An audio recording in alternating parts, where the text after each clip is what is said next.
स्वागत है दोस्तों आपका हमारे इस YouTube चैनल पे। दोस्तों इस वीडियो में अब हम एक नया सीरीज़ लेकर आए हैं, वो है 66वीं बीपीएससी के लिए सदाबहार टेस्ट। ठीक है, तो ये सदाबहार टेस्ट नंबर 1 है और इसमें बिहार दरोगा बीपीएससी के लिए सामान्य रूप से ये सेट उपयोगी है। और जो भी मैं ये सेट करवा रहा हूँ इससे बीपीएससी के एग्ज़ाम में 27 दिसंबर को जो 66वीं बीपीएससी का पीटी होने वाला है उससे ये क्वेश्चन पूछता है, इससे आएगा तो आएगा। ठीक है, और जो भी मैंने अभी तक अपने टेलीग्राम चैनल पे और जो यूट्यूब चैनल पे मैं टेस्ट सीरीज़ का करीब 40 से प्लस करवा चुका हूँ, तो उससे आपका भी बहुत फ़ायदा मिलने वाला है। अगर आप लोगों ने अभी तक हमारा टेलीग्राम चैनल नहीं ज्वाइन किया है तो कृपया करके आप हमारा टेलीग्राम चैनल ज्वाइन कर लीजिए। टेलीग्राम पे जाइए और कन्फ्यूज़न 9.2.11 सर्च कीजिए और ख़ुद से ज्वाइन हो जाइए। और वैसे मैं आपको सारा लिंक वगैरह जो भी है वीडियो का, जो भी टेस्ट सीरीज़ का, उसका लिंक, टेलीग्राम चैनल का भी लिंक मैं डिस्क्रिप्शन बॉक्स में दे रहा हूँ, वहाँ से आप लोग डाउनलोड कर सकते हैं। तो चलिए ज़्यादा देर ना करते हुए शुरू करते हैं 66वीं बीपीएससी पीटी के लिए सदाबहार टेस्ट नंबर 1। इसे हम लोग कुछ थोड़ा सा जूम कर देते हैं। ठीक है, एक एक क्वेश्चन करके यहाँ पे हम लोग चलेंगे। चलिए, पहला क्वेश्चन बोल रहा है कि कौन सा स्थान इंगित करता है कि हड़प्पा समुद्र से जुड़ा था। तो पहला का आंसर हो जाएगा ऑप्शन बी। ठीक है, लोथल। लोथल गुजरात के अहमदाबाद में स्थित है और लोथल भोगवा नदी के किनारे स्थित है और इसकी खोज रंगनाथ राव ने किया था। ठीक है, नेक्स्ट है ये दूसरा नंबर। दूसरा बोल रहा है कि गायत्री मंत्र का उल्लेख किस वेद में मिलता है। तो दूसरा का सही आंसर हो जाएगा ऑप्शन सी, ऋग्वेद में। तो गायत्री मंत्र का उल्लेख ऋग्वेद के 4थे मंडल में मिलता है और इसके सृष्टिकर्ता विश्वामित्र थे। ठीक है, और यह सूर्य देवता को समर्पित है। इसकी रचना विश्वामित्र ने शूद्रों को आर्य बनाने के लिए की थी। नेक्स्ट आइए तीसरा नंबर। तीसरा बोल रहा है कि दक्षिण भारत में जैन धर्म के प्रचारक कौन था। तो तीसरा का सही आंसर हो जाएगा ऑप्शन ए, भद्रबाहु। तो भद्रबाहु कृत जैन कल्पसूत्र से पता चलता है कि महावीर के 20 वर्षों बाद सुधर्मन की मृत्यु तथा उसके बाद 44 वर्षों तक जम्बू संघ के अध्यक्ष रहा। अंतिम नंद राजा के समय सम्मुत विजय तथा भद्रबाहु संघ के अध्यक्ष थे और चंद्रगुप्त मौर्य के समय मगध में 12 वर्षों का भीषण अकाल पड़ा, जिसके फलस्वरूप भद्रबाहु अपने शिष्यों सहित कर्नाटक चले गए। जैन परंपरा के अनुसार चंद्रगुप्त मौर्य ने जैन आचार्य भद्रबाहु की शिष्यता ग्रहण कर ली थी और उसके साथ वह अपने जीवन के उत्तर काल में राज्य त्याग कर दक्षिण में तपस्या करने चला गया था। नेक्स्ट आइए चौथा नंबर। चौथा बोल रहा है यवन राजपूत डिमेकस किस शासक के दरबार में आया था। तो चौथा का सही हो जाएगा ऑप्शन डी, बिंदुसार के दरबार में। ठीक है, और चंद्रगुप्त मौर्य के दरबार में यवन राजदूत मेगास्थनीज भारत आया था और अशोक के दरबार में यवन राजदूत डायनीसियस भारत आया था। तो ये सब इंपॉर्टेंट इसका तथ्य है।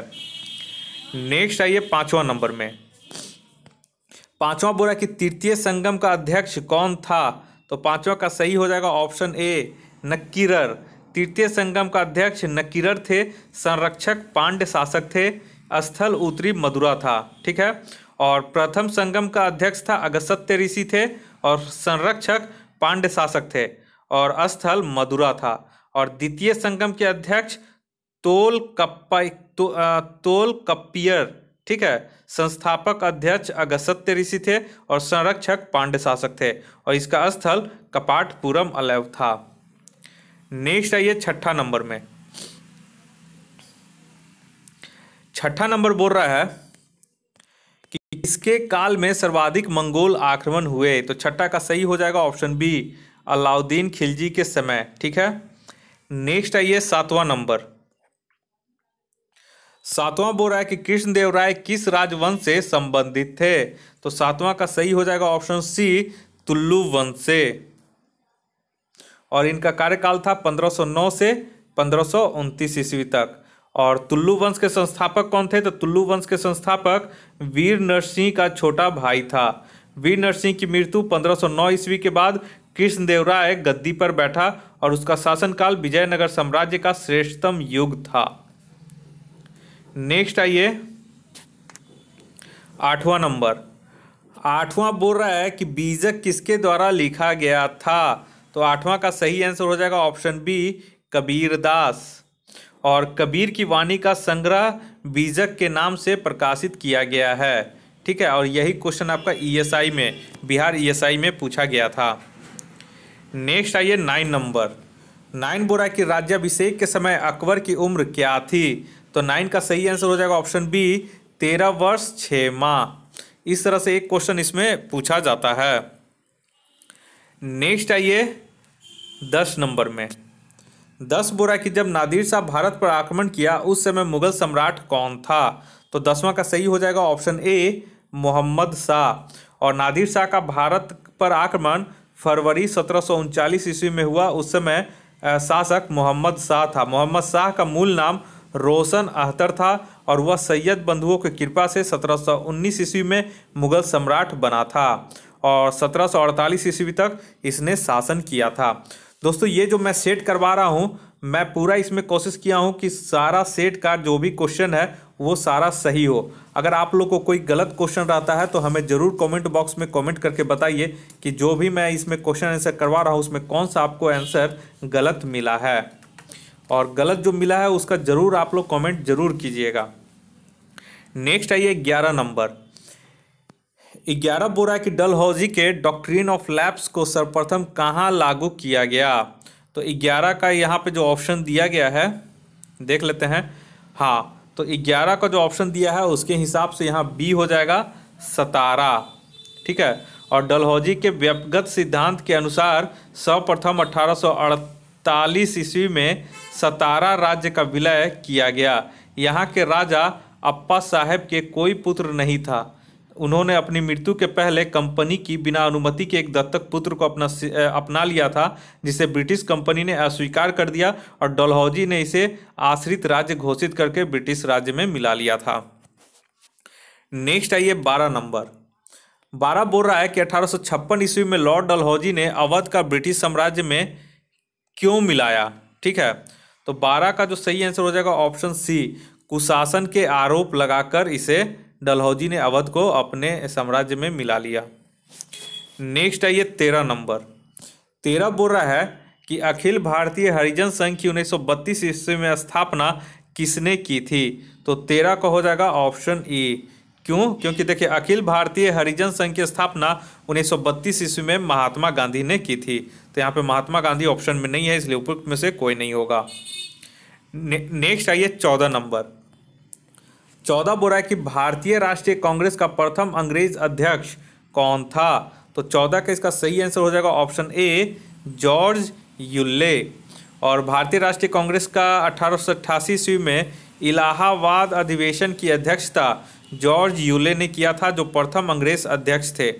और 1789 ईस्वी में बम्बई कांग्रेस की अध्यक्षता सर विलियम वेडरबर्न ने किया था। विलियम वेडरबर्न ने 1910 ईस्वी के इलाहाबाद में भारतीय राष्ट्रीय कांग्रेस की अध्यक्षता किया।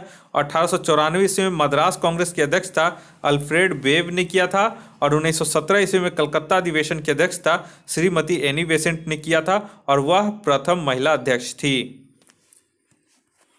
नेक्स्ट आइए 15 नंबर। 15 बोल रहा है निम्नलिखित में से किसने कहा था विदेशी वस्त्रों की बर्बादी ही उनके साथ व्यवहार करने का सर्वोत्तम तरीका है। तो 15 का सही हो जाएगा ऑप्शन सी, रविंद्रनाथ टैगोर। रविंद्रनाथ टैगोर ने असहयोग आंदोलन में जनता की भागीदारी को महत्व देते हुए गांधी जी की सराहना की, लेकिन उनके रूढ़िवादी विचारों की आलोचना की। उन्होंने विदेशी वस्त्रों के बहिष्कार पर प्रतिक्रिया व्यक्त करते हुए कहा कि विदेशी वस्त्रों को बर्बादी ही उनके साथ व्यवहार करने का सर्वोत्तम तरीका है। नेक्स्ट आइए 16 नंबर। 16 बोल रहा है निम्न में से कौन सी घटना सर्वप्रथम घटित हुई। तो 16 का इसका सही आंसर हो जाएगा ऑप्शन सी, साइमन कमीशन का आगमन। तो सर्वप्रथम साइमन कमीशन का आगमन 3 फरवरी 1928 ईस्वी में बम्बई में हुआ था। जबकि साइमन कमीशन की नियुक्ति 1927 ईस्वी में हुई थी। और गांधी जी ने 12 मार्च 1930 को साबरमती आश्रम से अपने 78 अनुयायियों के साथ दांडी के लिए पद यात्रा आरंभ की तथा 24 दिनों में 240 किलोमीटर की यात्रा के बाद 6 अप्रैल 1930 को समुद्र तट पर नमक बनाकर कानून तोड़ा। और 5 मार्च 1931 को गांधी इरविन समझौता हुआ और ब्रिटेन के प्रधानमंत्री रैमजे मैकडोनाल्ड ने 16 अगस्त 1932 को सांप्रदायिक निर्णय की घोषणा की थी। तो इस तरह से सी जो है वो सर्वप्रथम घटित हुआ था। नेक्स्ट आइए 17 नंबर। 17 बोरा कि सीमांत गांधी के नाम से कौन प्रसिद्ध है? तो 17 का ये बहुत लोग को पता होगा, ऑप्शन ए अब्दुल गफ्फार खान, ठीक है। और ये रेड शर्ट के नाम से ये भी एक संगठन बनाए थे। नेक्स्ट आइए 18 नंबर। महात्मा गांधी ने भारतीय राष्ट्रीय कांग्रेस की सदस्यता से कब त्यागपत्र दे दिया था? तो 18 का सही हो जाएगा ऑप्शन डी, सितंबर 1934 ईस्वी में, क्योंकि कांग्रेस के अंदर कई लोग गांधी जी की नीतियों से सहमत नहीं थे और गांधी जी ने कांग्रेस के 1924 ईस्वी में एकमात्र बेलगांव जो कि कर्नाटक में है उसकी अधिवेशन की अध्यक्षता की थी। 19 नंबर आइए। 19 बोरा कि क्रिप्स मिशन भारत आया? तो 19 का सही हो जाएगा ऑप्शन बी, मार्च 1942 को, यानी कि क्रिप्स मिशन 22 मार्च 1942 ईस्वी को भारत आया, जिसकी मुख्य शर्तें थी युद्ध के बाद भारत को डोमिनियन स्टेट का दर्जा दिया जाना, युद्ध के बाद संविधान निर्माता परिषद की गठन करना और इस तरह से बहुत से प्रस्ताव थे। और 11 अप्रैल 1942 को क्रिप्स प्रस्तावों को वापस ले लिया गया। नेक्स्ट आइए 20 नंबर। 20 बोल रहा है कि 1947 ईस्वी में भारतीय राष्ट्रीय कांग्रेस का अध्यक्ष किसे चुना गया? तो 20 का सही आंसर हो जाएगा ऑप्शन सी, जेबी कृपलानी को। तो 23 नवंबर 1946 ईस्वी में मेरठ में कांग्रेस का 55वां सम्मेलन हुआ था, जिसमें जेपी कृपलानी को 1947 ईस्वी के लिए भारतीय राष्ट्रीय कांग्रेस का अध्यक्ष चुना गया। नेक्स्ट आइए 21 नंबर। 21 बोला कि राज्यों का एकीकरण किया था? तो 21 का सही हो जाएगा ऑप्शन ए, सरदार पटेल। 27 जून 1947 को सरदार वल्लभ भाई पटेल ने अस्थायी राष्ट्रीय सरकार में नवगठित रियासत विभाग का कार्यभार संभाला। उनके सचिव वीपी मेनन बनाए गए और पटेल के प्रयासों से 562 देशी रियासतों के विलय का कार्य पूरा कर लिया गया, इसलिए पटेल को भारत का बिस्मार्क भी कहा जाता है। नेक्स्ट आइए 22 नंबर में। 22 बोल रहा है कि टॉमस मुनरो किस भू राजस्व व्यवस्था से संबंध था? तो 22 का सही हो जाएगा option B, Ryotwari. Thomas Munro जो मद्रास के 1820 ईस्वी से 1827 ईस्वी तक गवर्नर रहे, उन्होंने कुल उपज का तीसरा भाग भूमि कर का आधार मानकर रैयतवाड़ी पद्धति को अस्थायी भूमि व्यवस्था के प्रदेशों को छोड़कर शेष समस्त प्रांतों में लागू कर दिया। मुनरो को भूमि कर व्यवस्था लगभग 30 वर्षों तक चलती रही। नेक्स्ट आइए 23 नंबर में। 23 बोल रहा है कि रामकृष्ण मिशन की स्थापना 1897 ईस्वी में किसने की थी? तो 23 का सही हो जाएगा ऑप्शन डी, विवेकानंद ने। रामकृष्ण मिशन की स्थापना स्वामी विवेकानंद 1897 ईस्वी में कोलकाता के बेलूर घाट में किया था और रामकृष्ण मिशन समाज सुधार और सेवा में देश की अग्रणियों में से एक है। नेक्स्ट आइए 24 नंबर। 24 बोल रहा है कि किसने बांग्ला में संवाद कौमुदी और फारसी में मिरातुल अखबार प्रारंभ किया? तो 24 का सही आंसर हो जाएगा ऑप्शन ए, राजा राम मोहन राय ने। नेक्स्ट आइए 25 नंबर में। 25 बोरा की अस्थाई बंदोबस्त किस वर्ष लागू किया गया? तो 25 का सही हो जाएगा इसका 25 का सही हो जाएगा ऑप्शन डी, 1793 में। तो लॉर्ड कॉर्नवालिस के समय भू राजस्व व्यवस्था आरंभ में 10 वर्ष के लिए 1790 ईस्वी में लागू की गई थी, जो 22 मार्च 1793 ईस्वी की अस्थाई बंदोबस्त या परमानेंट सेटलमेंट के रूप में स्थापित कर दिया गया। नेक्स्ट आइए 26 नंबर। श्री मुरली मनोहर प्रसाद संपादक थे, तो इसका हो जाएगा ऑप्शन डी, सर्चलाइट पत्रिका के ये मुरली मनोहर प्रसाद संपादक थे। नेक्स्ट आइए अब 27 में। 27 बोल रहा है कि बिहारी छात्र सम्मेलन का 24वां सम्मेलन 17 से 18 अक्टूबर 1931 ईस्वी को कहाँ हुआ। तो 27 का इसका सही आंसर हो जाएगा ऑप्शन ए, आरा में। ठीक है, तो बिहार छात्र सम्मेलन का 24वां सम्मेलन 17-18 अक्टूबर 1931 को आरा में हुआ और मुंशी ईश्वर शरण की अनुपस्थिति में इसका अध्यक्षीय भाषण एस मलानी ने पढ़कर सुनाया था। नेक्स्ट आइए 28 नंबर। 28 बोल रहा है कि बिहार प्रांतीय किसान सभा के सचिव थे। तो इसका सही आंसर हो जाएगा 28 का ऑप्शन बी, कृष्ण सिंह। ठीक है, बिहार प्रांतीय किसान सभा के सचिव कृष्ण सिंह थे, जबकि प्रथम अध्यक्ष स्वामी सहजानंद थे और इसकी स्थापना नवंबर 1929 ईस्वी में सोनपुर मेला के अवसर पर हुआ था। नेक्स्ट आइए 29 नंबर। 29 बोल रहा है कि 1937 के चुनावों के उपरांत बिहार में पहली सरकार बनाने वाली कौन सी सरकार है। तो 29 का सही हो जाएगा ऑप्शन सी, मोहम्मद यूनुस। और राज्यपाल ने कांग्रेस के नेता श्री कृष्ण सिंह को सरकार बनाने का न्योता दिया था, किंतु कृष्ण सिंह ने सरकार बनाने से इनकार कर दिया। तत्पश्चात मोहम्मद यूनुस मुस्लिमों के इंडिपेंडेंट पार्टी चुनाव में दूसरी सबसे बड़ी पार्टी के सदस्य थे, इसलिए वे बिहार के प्रधानमंत्री यानी कि मुख्यमंत्री बने। इस प्रकार बिहार में सर्वप्रथम 1937 ईस्वी में निर्वाचित लोकप्रिय सरकार बनी थी। नेक्स्ट आइए 30 नंबर। 30 बोल रहा है कि अखिल भारतीय मुस्लिम लीग का 1938 ईस्वी में सम्मेलन कहाँ हुआ। तो 30 का सही आंसर हो जाएगा ऑप्शन बी, पटना में। तो अखिल भारतीय मुस्लिम लीग का 26वां अधिवेशन 26 दिसंबर 1938 ईस्वी को पटना में हुआ था। नेक्स्ट आइए 31 नंबर में। 31 बोल रहा है कि बिहार में किसने एक श्रमिक संघ स्थापित किया था। तो 31 का सही आंसर हो जाएगा ऑप्शन डी, अब्दुल बारी। नेक्स्ट आइए 32 नंबर में। 32 बोल रहा है कि भारत छोड़ो आंदोलन के क्रम में 11 अगस्त 1942 को पटना सचिवालय पुलिस गोलीकांड में मरने वाले छात्रों की संख्या थी। तो 32 का हो जाएगा ऑप्शन बी, 7। और इनमें कौन कौन से थे। तो उमाकांत प्रसाद सिन्हा, रामानंद सिंह, सतीश प्रसाद झा, जगपति कुमार, देवी पद चौधरी, राम गोविंद सिंह और राजेंद्र सिंह। ये सब विद्यार्थी, 7 विद्यार्थी का नाम है। नेक्स्ट आइए 33 नंबर में। 33 बोल रहा है कि भारत छोड़ो आंदोलन के दौरान सरकार ने निम्न में से कौन सा अखबार का प्रकाशन आरंभ किया था। तो 33 का सही आंसर हो जाएगा ऑप्शन ए, पटना न्यूज़।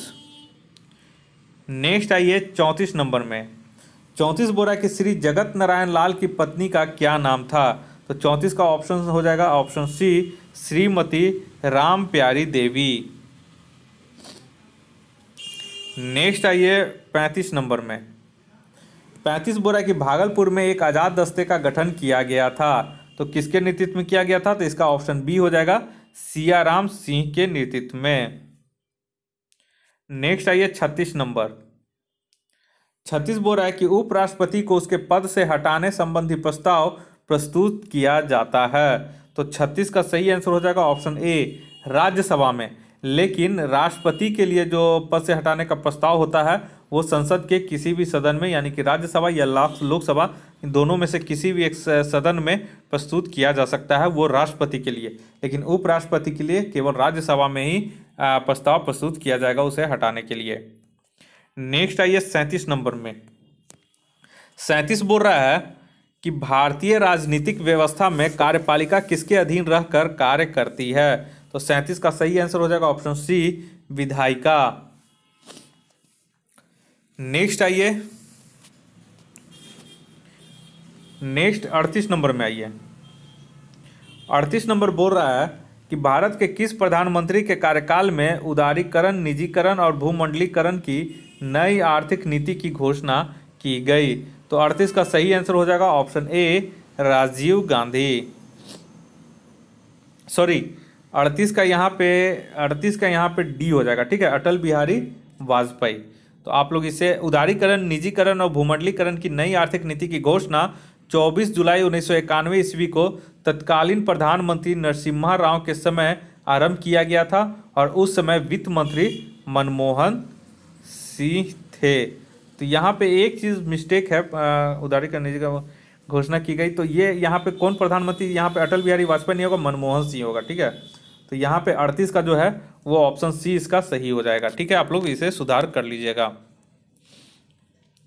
नेक्स्ट आइए 39 नंबर। 39 बोल रहा है कि भारत सरकार का सर्वोच्च अधिकारी कौन है। तो 39 का सही हो जाएगा ऑप्शन ए, मंत्रिमंडल सचिव। भारत सरकार का सर्वोच्च अधिकारी मंत्रिमंडल सचिव या उसे कैबिनेट सचिव बोला जाता है, यानी कि कैबिनेट सेक्रेटरी बोला जाता है।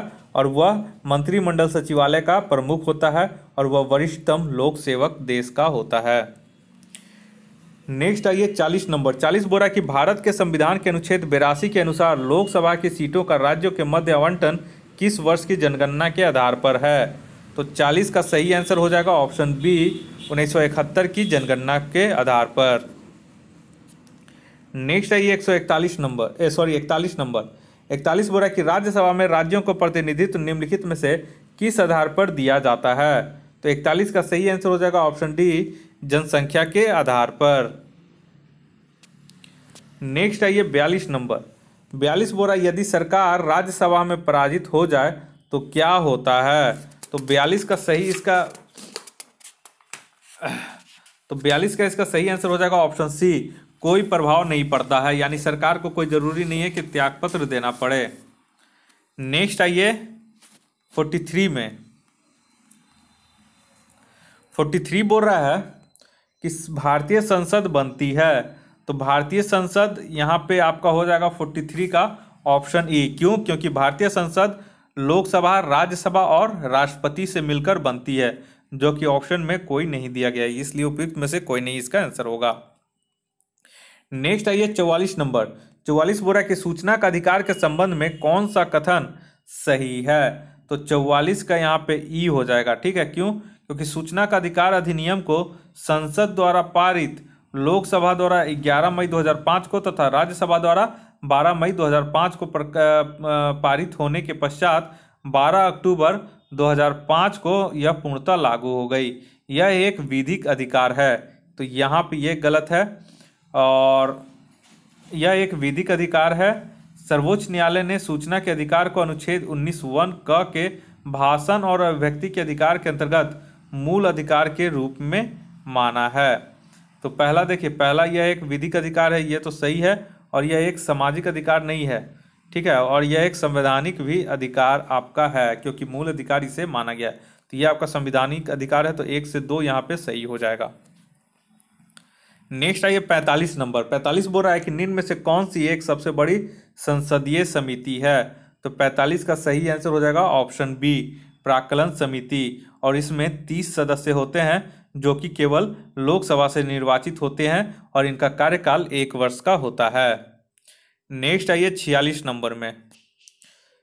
46 बोल रहा है कि भारत के सर्वोच्च न्यायालय की स्थापना हुई। तो 46 का इसका सही आंसर हो जाएगा ऑप्शन सी, भारतीय संविधान के द्वारा, अनुच्छेद 124 के तहत। ठीक है, और नेक्स्ट आइए 47 नंबर में। 47 बोल रहा है कि निम्न में से कौन सा कथन सही है। तो 47 का सही हो जाएगा ऑप्शन ए, यह मूल अपीलीय और परामर्श संबंधी क्षेत्राधिकार रखता है। तो 47 का यहाँ पे याद रखिएगा, यहाँ पे थोड़ा सा मिस्टेक है, और मिस्टेक इसलिए है क्योंकि देखिए 47 का जो पूरा एक्सप्लेनेशन होता, क्वेश्चन जो होता, भारतीय संविधान में अनुच्छेद 131 के तहत सर्वोच्च न्यायालय के मूल क्षेत्राधिकार, अनुच्छेद 132 से 136 के तहत अपीलीय क्षेत्राधिकार तथा अनुच्छेद 143 के तहत परामर्श संबंधी क्षेत्राधिकार का वर्णन है। तो यहाँ पे आपका जो लिखा गया वो सुप्रीम कोर्ट के बारे में बोला जा रहा है। ठीक है, नेक्स्ट आइए 48 नंबर में। 48 बोल रहा है कि प्रधानमंत्री गरीब कल्याण अन्न योजना का कार्यान्वयन केंद्र सरकार के किस मंत्रालय के अधीन है। तो 48 का सही आंसर हो जाएगा ऑप्शन ए, खाद्य एवं सार्वजनिक वितरण मंत्रालय के अधीन ये है। ठीक है, नेक्स्ट आइए, और यह स्कीम या योजना बिहार के खगड़िया जिला के बेलदौर प्रखंड के तोलिहार गांव से आरंभ किया गया। यह योजना 26 मार्च को आरंभ किया गया। ठीक है, नेक्स्ट आइए 49 नंबर में।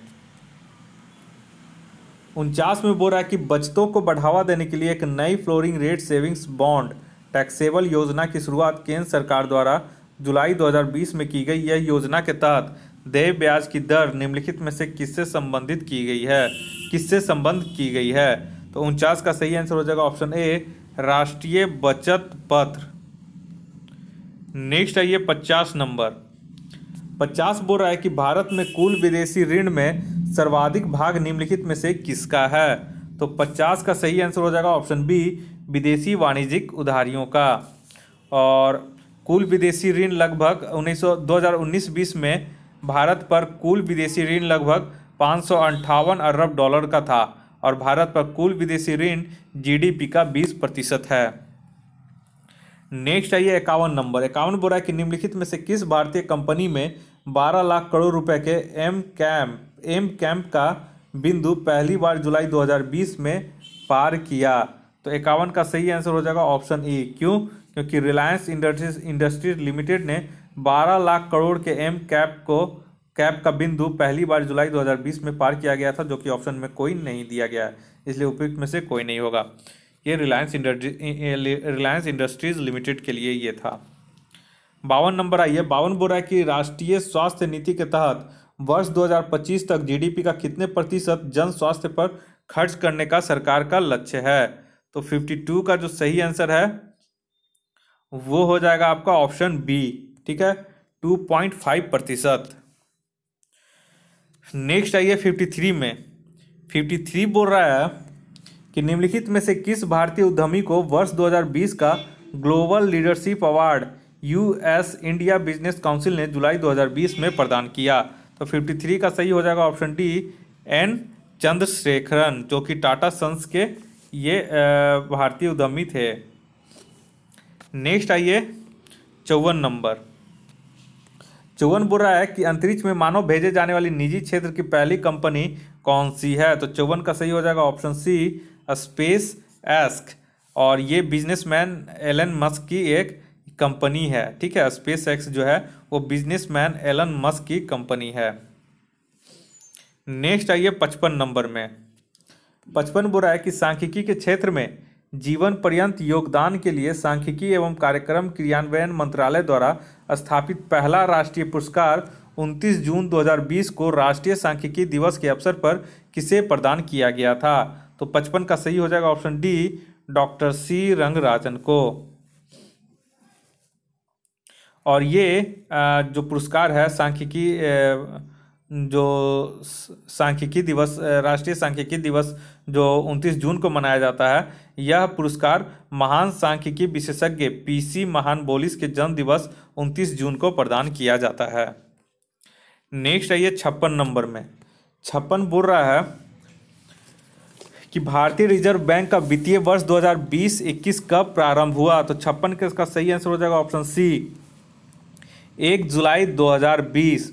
और भारतीय रिजर्व बैंक का वित्तीय वर्ष 1 जुलाई 2020 से आरंभ हुआ। रिजर्व बैंक की स्थापना 1 अप्रैल 1935 को 5 करोड़ की अधिकृत पूंजी से हुई थी और 1 जनवरी 1949 को इसका राष्ट्रीयकरण किया गया था। और आरबीआई का जो मुख्यालय है वो मुंबई में है।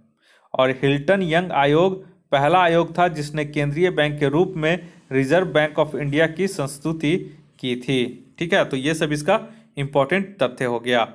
नेक्स्ट आइए 57 में। 57 बोल रहा है कि किस राज्य सरकार ने जैविक खाद के उत्पादन हेतु गोबर न्याय योजना आरंभ किया? तो 57 का सही आंसर हो जाएगा ऑप्शन बी, छत्तीसगढ़। और छत्तीसगढ़ में गोबर से वर्मी कंपोस्ट तैयार करने के लिए एक नई गोबर न्याय योजना की घोषणा जुलाई 2020 में की गई थी। और इस योजना के तहत राज्य सरकार पशुपालकों से ₹2 प्रति किलोग्राम की दर से गोबर खरीदेगी, जिसका इस्तेमाल वर्मी कंपोस्ट खाद तैयार करने में किया जाएगा। नेक्स्ट आइए 58 नंबर। 58 बोल रहा है कि निम्नलिखित में से कौन से वृक्ष हिमालय के तराई में है? तो 58 का सही आंसर हो जाएगा ऑप्शन ए, सिनकोना। सिनकोना हिमालय की तराई में उगने वाले वृक्ष हैं और देवदार वृक्ष हिमालय के उच्च क्षेत्र में प्राप्त होते हैं। सागौन वृक्ष मध्य भारत में प्राप्त होते हैं और सुंदरी वृक्ष सुंदरवन क्षेत्र में प्राप्त होते हैं। नेक्स्ट आइए 59 में। 59 बोल रहा है कि सरदार सरोवर परियोजना में कौन सा राज्य लाभान्वित होने वाला नहीं है। तो 59 का सही हो जाएगा ऑप्शन सी, उत्तर प्रदेश। ये जो है लाभान्वित नहीं होगा। नेक्स्ट आइए 60 नंबर में। 60 बोल रहा है कि भारत में एग्रो इकोलॉजिकल जोन्स की कुल संख्या है। तो 60 का सही आंसर हो जाएगा ऑप्शन ए, 20। नेक्स्ट आइए 61 नंबर में। 61 बोल रहा है कि नॉर्मन अर्नेस्ट बोरलॉग जो हरित क्रांति के जनक माने जाते हैं वे किस देश से हैं। तो 61 का सही आंसर हो जाएगा ऑप्शन ए, अमेरिका। नॉर्मन बोरलॉग का जन्म 25 मार्च 1914 ईस्वी को अमेरिका के आइओवा राज्य में हुआ था और नॉर्मन बोरलॉग हरित क्रांति के जनक थे, जबकि भारत में हरित क्रांति के जनक एम स्वामीनाथन थे। भारत में हरित क्रांति का आरंभ 1966-67 ईस्वी में हुआ, जिससे उच्च उत्पादक बीजों का प्रयोग करके गेहूं के उत्पादन में काफ़ी वृद्धि हुई। इस प्रकार हरित क्रांति से भारत में गेहूं के उत्पादन में उत्पादकता में वृद्धि हुई। नेक्स्ट आइए 62 नंबर। 62 बोल रहा है कि भारत का सबसे बड़ा कपास उत्पादक राज्य है। तो 62 का सही आंसर हो जाएगा ऑप्शन ई। भारत का सबसे बड़ा कपास उत्पादक राज्य महाराष्ट्र है, जो कि ऑप्शन में नहीं है। उसके बाद फिर गुजरात आता है, उसके बाद तेलंगाना, उसके बाद मध्य प्रदेश।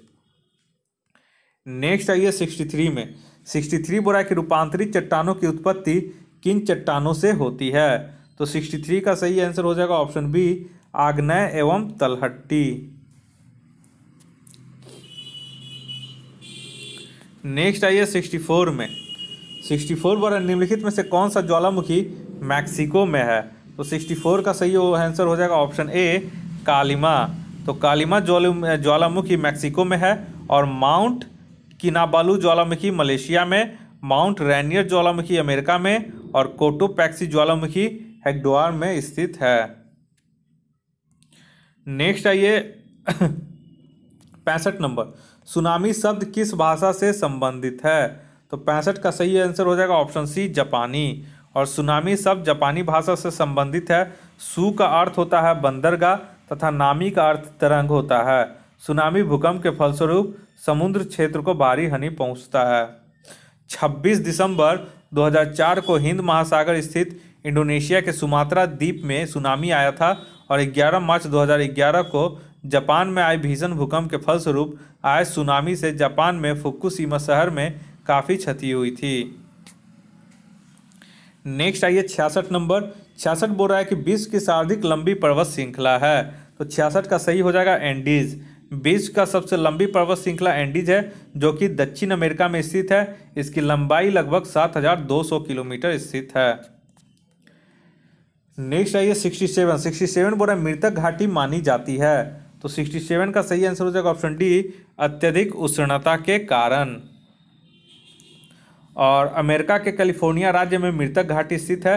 गर्मी के मौसम में यहाँ का तापमान 54 डिग्री सेंटीग्रेड तक पहुँच जाता है। यह अमेरिका का सबसे गर्म और शुष्कतम घाटी है। मृतक घाटी रिफ्ट घाटी का उदाहरण है। सिलिकॉन वैली अमेरिका के उत्तरी कैलिफोर्निया में स्थित है। यहाँ पर बड़े पैमाने पर कंप्यूटर चिप का उत्पादन किया जाता है। 68 आइए कौन सी घास का मैदान ब्राज़ील में है। तो ऑप्शन में जो दिया गया है उसके हिसाब से ऑप्शन ए होगा कैंपस। कैंपस जो है ब्राज़ील में है, जबकि सवाना आपका पूर्वी अफ्रीका जैसे कि कान्या और तंजानिया में, वहीं लानोस जो है वो दक्षिण अमेरिका जैसे कि वेनेजुएला में है और सेल्वास जो है वो अमेजन बेसिन में स्थित है। नेक्स्ट आइए 69 में। 69 बोल रहा है कि बिहार के अधिकांश भाग आच्छादित हैं। तो 69 का सही हो जाएगा ऑप्शन डी, कच्छारी मिट्टी से। और कच्छारी मिट्टी को ही हम लोग जलोढ़ मिट्टी कहते हैं। तो ये भी आप लोग याद रखिएगा, ठीक है। नेक्स्ट आइए 70 में।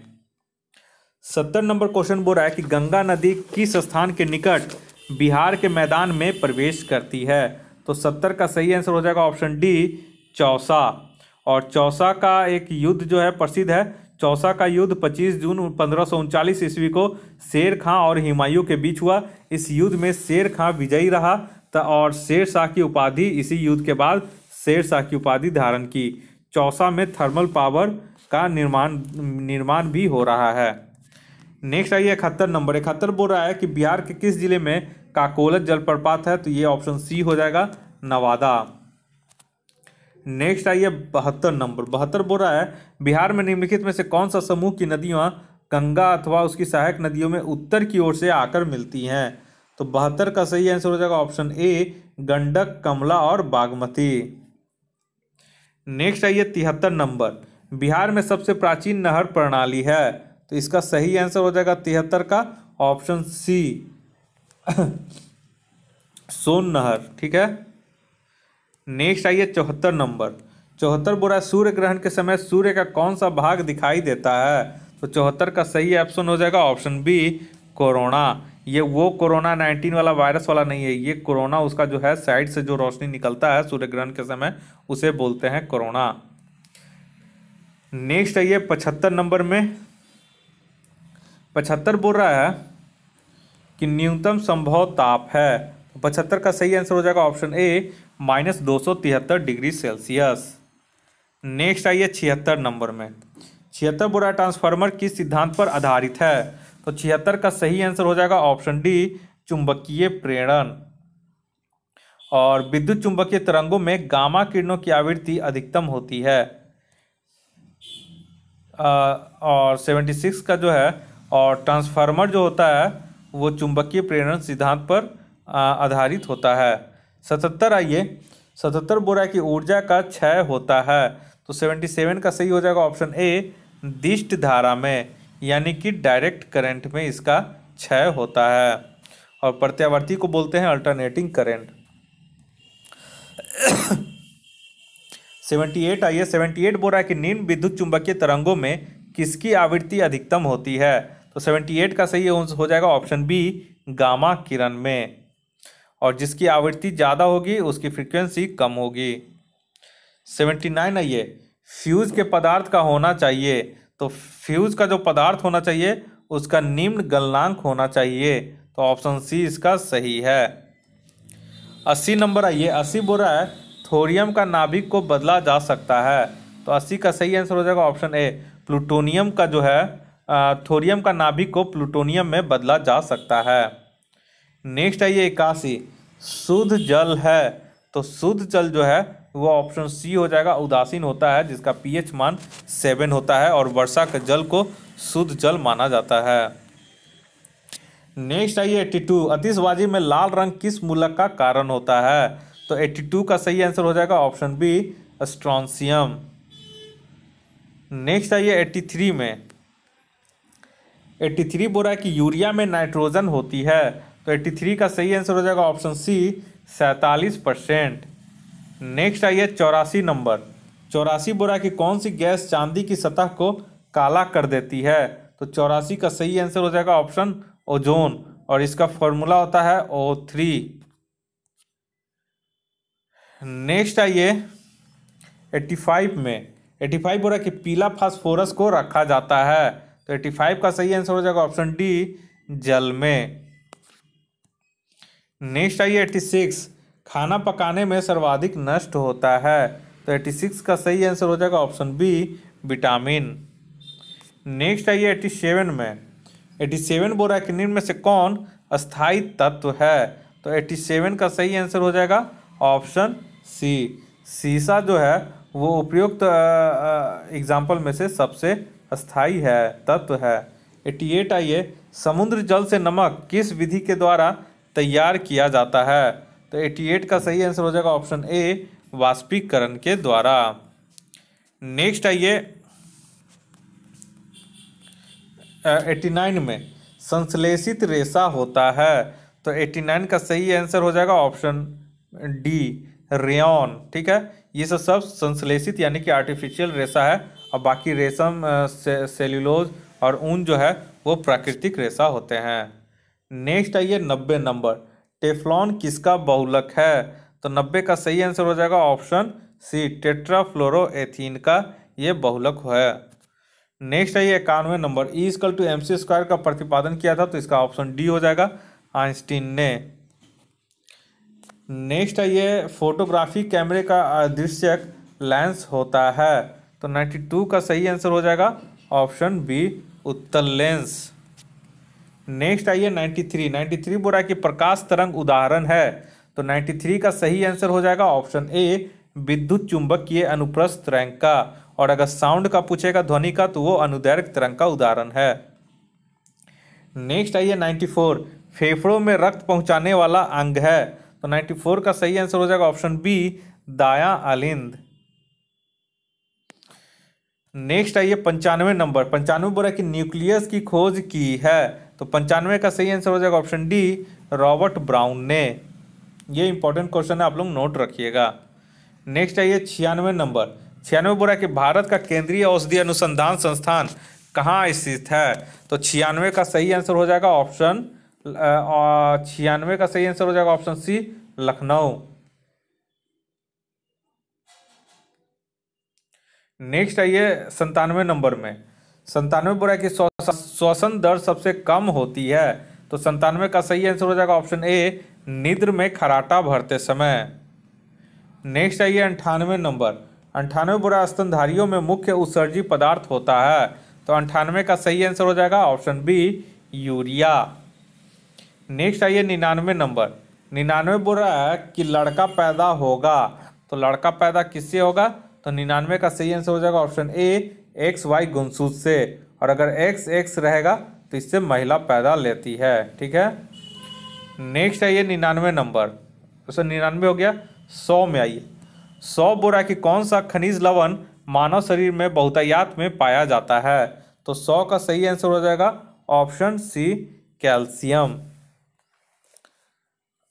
नेक्स्ट आइए 101 नंबर, रक्त का कब्रगाह किसे कहा जाता है। तो 101 का सही हो जाएगा ऑप्शन डी, प्लीहा। प्लीहा को रक्त का कब्रगाह भी कहा जाता है। 102 नंबर आइए, 102 बोला कि मानव शरीर में मास्टर ग्रंथि होती है। तो 102 का सही आंसर हो जाएगा option B, pituitary gland. Next आइए 103 नंबर में, 103 बोल रहा है कि आपातकालीन ग्रंथि है। तो 103 का सही हो जाएगा आपातकालीन ग्रंथि एड्रिनल ग्रंथि होता है। और इसे एक और नाम से मारो और भागो, कुछ ऐसा इसे नाम से जाना जाता है। 104 आइए, 104 में बोल रहा है कि जनगणना आकलन रिपोर्ट प्रदर्शित करती है कि भारत विश्व का सबसे युवा देश है। वर्ष 2020 में भारतीयों की औसत उम्र होगी। तो 104 का सही आंसर हो जाएगा ऑप्शन सी, 29 वर्ष। नेक्स्ट आइए 105 में, 105 बोला कि नेशनल हेल्थ प्रोफाइल 2019 में जारी किए गए आंकड़ों के अनुसार निम्नलिखित राज्यों में से किस में वरिष्ठ नागरिकों 60 वर्ष के ऊपर की संख्या का प्रतिशत निम्नतम है। तो 105 का जो होगा वो हो जाएगा ऑप्शन डी, बिहार। नेक्स्ट आइए 106 नंबर, 106 बोल रहा है कि 126 मीटर। अब यहाँ पे दोस्तों 10 क्वेश्चन बीपीएससी में मैथ पूछता है। तो यहाँ पे हम मैथ्स का जो 10 क्वेश्चन है उसका डायरेक्ट आंसर बताते जा रहे हैं और आप लोग खुद से एक बार सॉल्व करने का इसे प्रयास कीजिएगा। तो 106 का यहाँ पे जो सही आंसर है वो ऑप्शन बी हो जाएगा, 12 सेकेंड 12 चाल की जाए मिलने वाले समय कितने समय के बाद, तो वो 12 सेकेंड उत्तर हो जाएगा। ठीक है। नेक्स्ट आइए 107 नंबर में, 107 का जो क्वेश्चन है इसका सही आंसर हो जाएगा ऑप्शन 4% की कमी, ऑप्शन सी इसका हो जाएगा। ठीक है। 108 में आइए, अब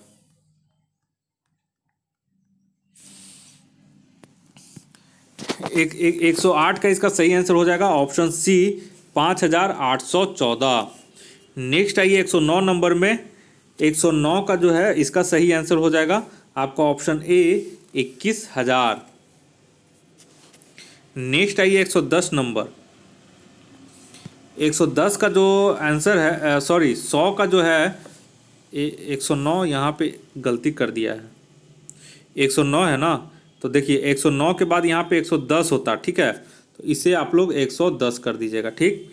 तो 110 का जो मैथ्स है, ठीक है, 110 का जो मैथ्स है इसका सही आंसर हो जाएगा आपका ऑप्शन बी, 3.5 मीटर। 111 आइए, 111 का सही आंसर हो जाएगा ऑप्शन ए, 17 मीटर। 112 आइए, 112 का जो सही आंसर हो जाएगा वो हो जाएगा ऑप्शन बी, 7.5 दिन। नेक्स्ट यानी कि 7.1/2 दिन, ठीक है। नेक्स्ट आइए 113 में। 113 का इसका सही आंसर हो जाएगा ऑप्शन ए 15 घंटा। 113 का यहाँ पे एक चीज़ मिस्टेक है, पूछ रहा है क्वेश्चन, भरी टंकी को खाली करने में यह छेद कितना समय लेगा। तो छेद भरी टंकी को 40 घंटे में खाली कर देगा। तो यहाँ पे इसका 15 नहीं होगा, 40 घंटा यहाँ पे ऑप्शन डी इसका सही आंसर होगा। इसे आप लोग सुधार कर लीजिएगा। नेक्स्ट आइए 114 नंबर। 114 का सही आंसर हो जाएगा ऑप्शन सी 8%। नेक्स्ट आइए 115 नंबर। 115 में सीरीज है और इसका सही आंसर हो जाएगा, देखिए, +5 -10 +15 -20, ठीक है, ऐसे चल रहा है, +10 +5 -10 +15 -20, ठीक है। तो ऐसे करके ये सीरीज चल रहा है। तो इसका 119 आंसर होगा, सॉरी 115 का ई हो जाएगा। क्यों? क्योंकि इसका सही आंसर होगा 119, ठीक है। अगला जो क्वेश्चन मार्क है उसमें 119 आएगा। चलिए अब फिर से आ गए हैं जीके पे। तो जीके में हम देखते हैं 116 नंबर। 116 बोल रहा है कि नीति आयोग ने पहला नवाचार सूचकांक अक्टूबर 2019 में जारी किया गया। इसमें बिहार का कौन सा स्थान प्राप्त हुआ था। तो इसका हो जाएगा ऑप्शन सी 16। और नीति आयोग ने 17 अक्टूबर 2019 को पहला नवाचार सूचकांक जारी किया और बिहार 7.99 स्कोर के साथ 16वें स्थान पर था, जबकि कर्नाटक ने प्रमुख राज्यों में पहला स्थान प्राप्त किया था। नेक्स्ट आइए 117 नंबर। 117 बोल रहा है कि बिहार राज्य खाद्य आयोग का अध्यक्ष कौन बने हैं। तो 117 का सही आंसर हो जाएगा ऑप्शन ए विद्यानंद विकल, और ये जदयू के वरिष्ठ नेता विद्यानंद विकल हैं। नेक्स्ट आइए 118 नंबर। 118 में बोल रहा है कि बिहार के किस शहर को राष्ट्रीय ई गवर्नेंस सिल्वर अवार्ड के लिए चयनित किया गया है। तो 118 का सही आंसर हो जाएगा ऑप्शन बी सहरसा को, ठीक है। अब आइए नेक्स्ट जो क्वेश्चन है 119 नंबर। 119 बोल रहा है कि गुवाहाटी में आयोजित खेलो इंडिया यूथ गेम्स 2020 में बिहार ने कुल कितने पदक जीते। तो इसमें हो जाएगा 119 का ऑप्शन ए 9 पदक। और बिहार में कुल 9 पदक में से 5 पदक लॉन बॉल्स में जीते, जबकि महाराष्ट्र ने सर्वाधिक पदक 78 स्वर्ण 77 रजत और 101 कांस्य पदक सहित कुल 256 पदक जीतकर शीर्ष स्थान प्राप्त किया था। तो शीर्ष अगर पूछेगा तो वो महाराष्ट्र हो जाएगा। 120 में आइए। 120 बोल रहा है कि बिहार के किस पूर्व IAS अधिकारी को प्रधानमंत्री का सलाहकार नियुक्त किया गया है। तो 120 का सही आंसर हो जाएगा ऑप्शन सी अमरजीत सिन्हा को, और ये 1983 बैच के IAS ऑफिसर हैं और वे पहले ग्रामीण विकास मंत्रालय में सचिव थे। 121 आइए। 121 बोला कि नालंदा की साहवी पदावती अनशन पर क्यों बैठी थी। तो 121 का सही आंसर हो जाएगा ऑप्शन बी दिल्ली दंगे के विरोध में। नेक्स्ट आइए 122 नंबर। 122 बोला कि राजनीति के अपराधीकरण से कौन सी समिति संबंधित है। तो 122 का सही आंसर हो जाएगा ऑप्शन ए बोहरा समिति, और ये एन बोहरा समिति ने वर्ष 1993 में रिपोर्ट दी थी, जो संसद में हाल ही में पेश हुआ है। नेक्स्ट आइए 123 नंबर। 123 बोला कि किस शहर को UNESCO world heritage site certificate दिया गया है। तो 123 का सही आंसर हो जाएगा ऑप्शन सी जयपुर को। तो राजस्थान के मुख्यमंत्री अशोक गहलोत ने UNESCO world heritage site certificate Jaipur शहर को दिया गया, और जयपुर शहर की स्थापना 1727 ईस्वी में कछवाहा राजपूत शासक आम्बेर के सवाई राजा जयसिंह द्वितीय ने स्थापित किया। सवाई जयसिंह द्वितीय ने मथुरा, उज्जैन, जयपुर और दिल्ली में आधुनिक उपकरणों से युक्त वेधशालाओं का निर्माण कराया था। नेक्स्ट आइए 124 नंबर।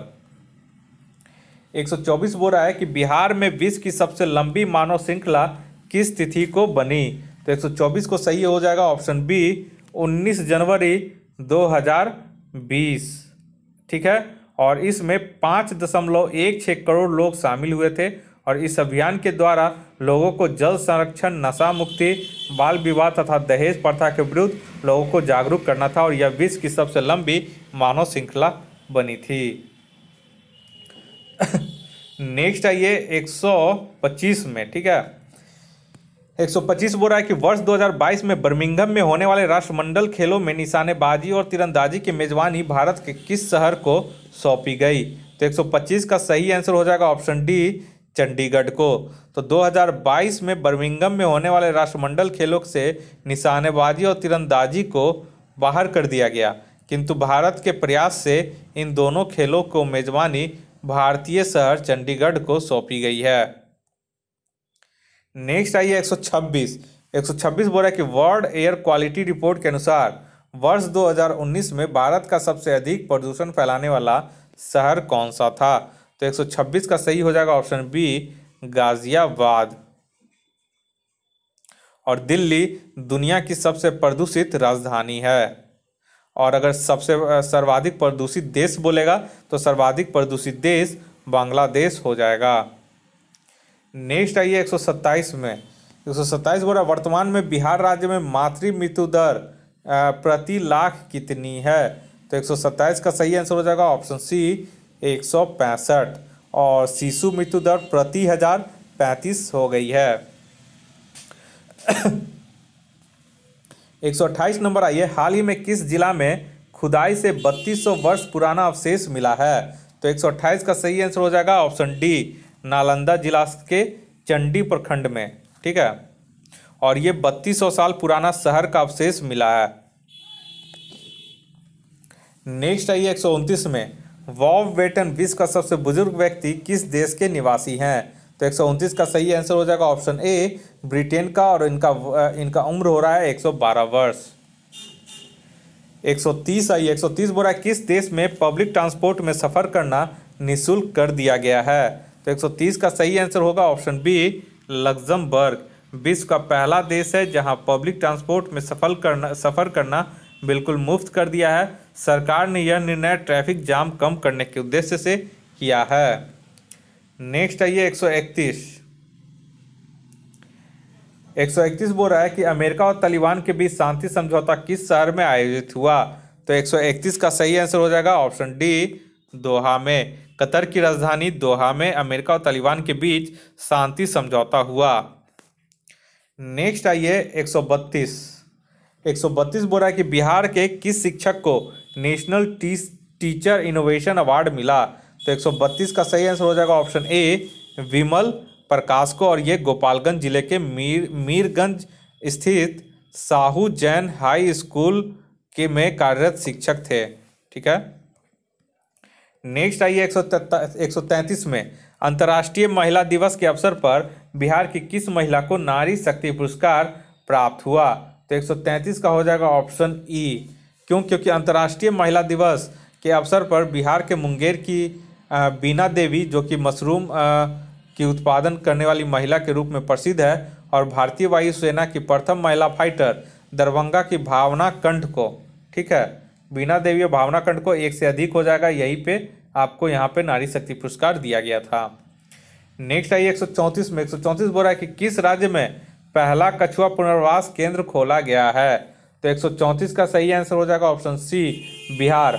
और बिहार में कहाँ पे? तो भागलपुर के सुंदरवन में ये खोला गया है। नेक्स्ट आइए 135 में। 135 बोल रहा है कि राज्यसभा में बिहार के लिए कितना स्थान आरक्षित है? तो 135 का सही हो जाएगा ऑप्शन डी, 16 सीट, ठीक है। नेक्स्ट आइए 136 बोल रहा है कि किस जिला के पंचायत को नेशनल चाइल्ड फ्रेंडली अवार्ड 2020 के लिए नामित किया गया है? तो 136 का सही आंसर हो जाएगा ऑप्शन बी, औरंगाबाद। नेक्स्ट आइए 137 नंबर। 137 बोल रहा है कि पंचायती राज दिवस के अवसर पर प्रधानमंत्री ने किस जिला के पंचायत के मुखिया से सीधे बात की? तो 137 का सही आंसर हो जाएगा ऑप्शन ए, जहानाबाद। पंचायती राज दिवस 24 अप्रैल 2020 को प्रधानमंत्री नरेंद्र मोदी ने बिहार के जहानाबाद जिले के मखदुमपुर प्रखंड की आदर्श पंचायत धरनई के मुखिया अजय सिंह यादव से भी जानकारी ली। नेक्स्ट आइए 138 नंबर। 138 बोल रहा है कि हाल ही में खुदाई से बिहार के किस जिला में बौद्ध भिक्षुओं के संग्रह मिले हैं। तो 138 का सही आंसर हो जाएगा ऑप्शन डी लखीसराय। नेक्स्ट आइए 139 नंबर। 139 बोल रहा है कि विश्व रैपिड शतरंज प्रतियोगिता जीतने वाली प्रथम भारतीय महिला कौन है। तो 139 का सही आंसर हो जाएगा ऑप्शन ए कोनोरू हम्पी। और नेक्स्ट आइए, और जबकि पुरुष वर्ग का खिताब नॉर्वे के मैग्नस कार्लसन ने जीता था। नेक्स्ट आइए 140 नंबर में। 140 बोल रहा है कि नीति आयोग द्वारा हाल ही में जारी सतत विकास लक्ष्य एसडीजी इंडिया सूचकांक 2019 के अनुसार कौन सा राज्य प्रथम स्थान पर है। तो 140 का सही आंसर हो जाएगा ऑप्शन डी केरल।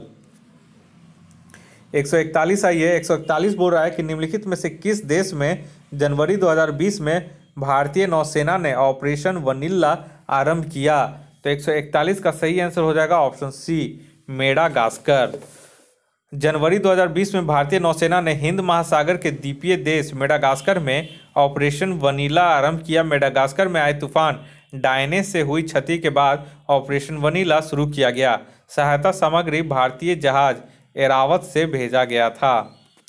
नेक्स्ट आइए 142 नंबर में। बोला भारत 5 ट्रिलियन की अर्थव्यवस्था के लक्ष्य को कब तक प्राप्त करना चाहता है।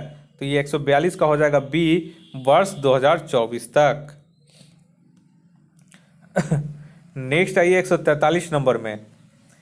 143 बोला कि ग्रीन पीस इंडिया द्वारा जारी जनवरी 2020 में जारी रिपोर्ट के अनुसार भारत के 287 नगरों में से निम्नलिखित में से कौन सा सर्वाधिक प्रदूषित नगर है। तो 143 का इसका सही आंसर हो जाएगा ऑप्शन ए झरिया, जो कि धनबाद के पास है, झारखंड राज्य में स्थित है। 144 आई। 144 बोल रहा है कि निम्नलिखित में से कौन सा कोलकाता के उन 4 नवीनकृत विरासत भवनों में शामिल नहीं है जिसे जनवरी 2020 में राष्ट्र को समर्पित किया गया था। तो 144 का सही आंसर हो जाएगा ऑप्शन डी राइटर्स बिल्डिंग। ठीक है, और कोलकाता की 4 नवीनकृत विरासत भवनों में शामिल है प्रतिष्ठित Old Currency Building, Belvedere House, Victoria Memorial Hall और मेडकॉफ हाउस आदि शामिल हैं ये चारों। और राइटर्स बिल्डिंग जो जहाँ पे ममता बनर्जी सचिवालय का बिल्डिंग है उसको राइटर्स बिल्डिंग यहाँ पे कहा जाता है। नेक्स्ट आइए 145। विश्व स्वास्थ्य संगठन के अनुसार जनवरी 2020 में निम्न में से कौन सा देश विश्व में खसरे का सबसे अधिक प्रकोप से प्रभावित था। तो 145 का सही आंसर हो जाएगा ऑप्शन सी कांगो लोकतांत्रिक गणराज्य। 146 में आइए। अफ्रीका महाद्वीप के निम्नलिखित में से किस देश में भारत ने अपना प्रथम महात्मा गांधी कन्वेंशन सेंटर जनवरी 2020 में खोला है। तो 146 का सही आंसर हो जाएगा ऑप्शन ए नाइजर। नेक्स्ट आइए 147 नंबर। 147 बोला कि जनवरी 2020 में मिशेल ओबामा को निम्नलिखित में से किस एल्बम हेतु ग्रैमी पुरस्कार से सम्मानित किया गया। तो 147 का होगा ऑप्शन सी बिकमिंग। ठीक है, और अमेरिका के पूर्व प्रथम महिला मिशेल ओबामा को उनकी ऑडियो बुक बिकमिंग के लिए ग्रैमी पुरस्कार से जनवरी 2020 में नवाजा गया। नेक्स्ट आइए 148 नंबर। 148 बोल रहा है कि भारत में पर्यावरण सुरक्षा अधिनियम किस वर्ष में पारित हुआ था। तो 148 का सही हो जाएगा ऑप्शन बी 1986। और वर्ष 1972 ईस्वी में स्वीडन के स्टॉकहोम में आयोजित संयुक्त राष्ट्र के प्रथम मानव पर्यावरण सम्मेलन के निर्णयों को क्रियान्वित करने के उद्देश्य से इस अधिनियम को पारित किया गया था। नेक्स्ट आइए 149 नंबर। 149 बोल रहा है कि वित्त वर्ष 2020-21 के लिए केंद्र सरकार ने राजकोषीय घाटे को कितने प्रतिशत तक सीमित रखने का लक्ष्य रखा है। तो 149 का सही आंसर हो जाएगा ऑप्शन सी जीडीपी का 3.5%। और इस टेस्ट का ये 66 बीपीएससी सदाबहार टेस्ट का आखिरी क्वेश्चन 150 है टेस्ट नंबर 1 का। ये है निम्नलिखित में से कौन सा तत्व पौधों में सूक्ष्म पोषक तत्व नहीं है। तो 150 का सही आंसर हो जाएगा ऑप्शन डी, मैग्नीज। पौधों में सूक्ष्म पोषक तत्व होता है आयरन, मैग्नीशियम और कॉपर, जबकि मैग्नीज नहीं होता है। तो इस तरह से करके दोस्तों ये हमारा 66वीं बीपीएससी पीटी सदाबहार टेस्ट नंबर 1 इस तरह से कंप्लीट हो गया। और अगर आप लोग का 50 से लेकर 100 के बीच में अगर कमेंट्स रहता है, इस बार मैं 100 कमेंट्स बोल रहा हूं क्योंकि अब जो वीडियो है टेस्ट सीरीज है उसका व्यूज़ देख रहे हैं कि कम आना शुरू हो गया है। तो अगर आप लोग 100 लोग कमेंट करते हैं कि ये सदाबहार टेस्ट जो है इसे कंटिन्यू रखें, तो आप जो आगे जो भी वीडियो आने वाला है, एक जो है दृष्टि का मैं करवाने वाला हूं और एक जो एडिटोरिया का जो भी गलत क्वेश्चन बुक में दिया गया है उस पर 1-2 वीडियो बनाऊंगा। और सदाबहार टेस्ट के लिए अगर आप लोग को कंटिन्यू चाहिए कि सर ये सदाबहार टेस्ट को कंटिन्यू रखिए, तो अगर 100 लोग कमेंट करते हैं कम से कम, तो 100 लोग कमेंट करने के बाद ही अब मैं ये सदाबहार टेस्ट नंबर 2 लाऊंगा, ठीक है, दूसरा लाऊंगा। जब भी 100 कमेंट हो जाएगा तो मैं टेस्ट नंबर 2 डाल देंगे। तो अगर आप लोग को ये वीडियो पसंद आए, ये टेस्ट सीरीज पसंद आया, तो कमेंट कर दीजिए कि सर इसे टेस्ट सीरीज को कंटिन्यू कीजिए, ठीक है, सदाबहार टेस्ट को सर कंटिन्यू कीजिए, तो मैं इसे कंटिन्यू कर दूंगा पूरा एग्ज़ाम तक, ठीक है। तो अगर आप हमारे चैनल पर नए हैं तो कृपया करके आप हमारे चैनल को सब्सक्राइब कर लें, ताकि कोई भी मैं वीडियो अपलोड करूं तो उसका नोटिफिकेशन सबसे पहले आपके मोबाइल तक पहुंच सके। इस वीडियो को देखने के लिए आप लोग का बहुत बहुत शुक्रिया। आपका दिन मंगलमय हो। धन्यवाद।